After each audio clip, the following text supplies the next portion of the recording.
You know, there's a reason so many come from far and wide to visit Jerusalem.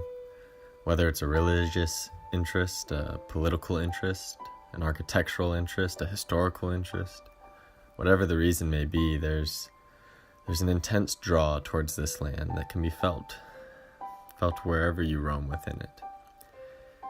And it's not that it's some great melting pot, but rather it's a beautifully layered cake, and you know that every layer has its own unique taste and its own distinct beauty. And the following is my experience, so I invite you to take a pilgrimage with me and journey to Jerusalem through my eyes.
The most impactful moment of this journey for me is probably around the Temple Mount.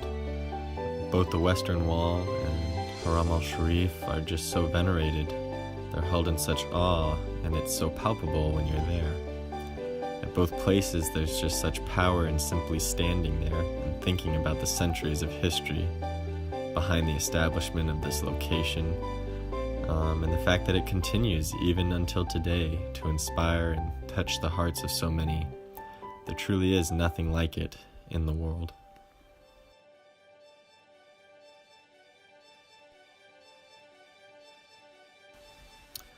I think my favorite aspect of this trip was the educational journey that I was privileged to take. It's so easy sometimes to talk about Israel, Palestine, to fight for one side or the other in this great struggle that has in so many ways defined our geopolitics for the last 70 years, and yet we don't really understand it at all because we view it from afar. To be here on the ground, looking up at the concrete wall that physically exemplifies the ugly divide between two groups of humans, to hear from those on the ground of the mistreatment on one side, the safety concerns on the other, and the corruption in leadership on both sides, this dimming hope of peace is shocking in its reality. But there is that hope, even as we heard from Abraham, a hope that through all of this still shines, that there can be peace in Jerusalem.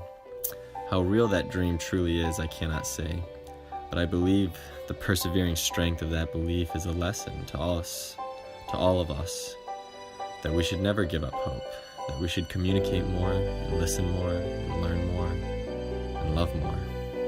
Ignorance is and always has been one of the greatest enemies, I believe, to us as humans, because it drives us apart. The more we can learn about one another with an open mind and a loving heart, the more we will see our common humanity, and that is how we will move forward.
think my favorite sight on this trip was Engedi.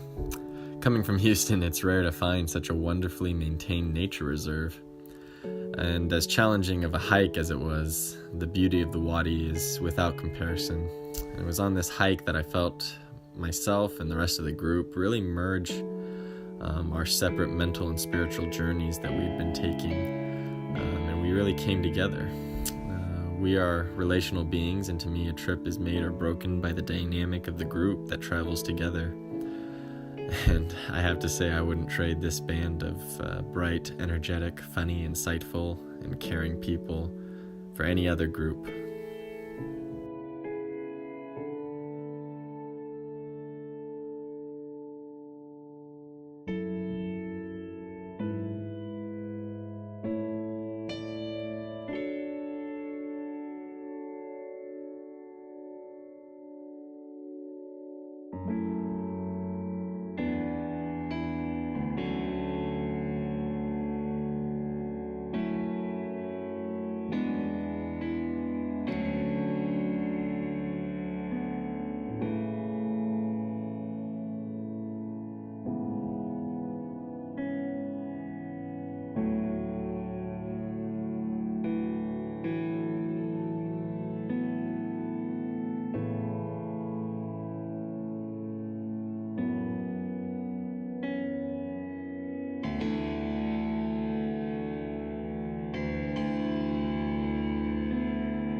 I think you always look back fondly on trips that change your perspective, because changing our perspective changes our lives. It doesn't matter how many times one goes to Jerusalem, there's always something new to discover about the place and about myself. I came to Jerusalem expecting to learn about the place and to have a great time, but what I found was an experience that changed how I think about the people, the site, and myself.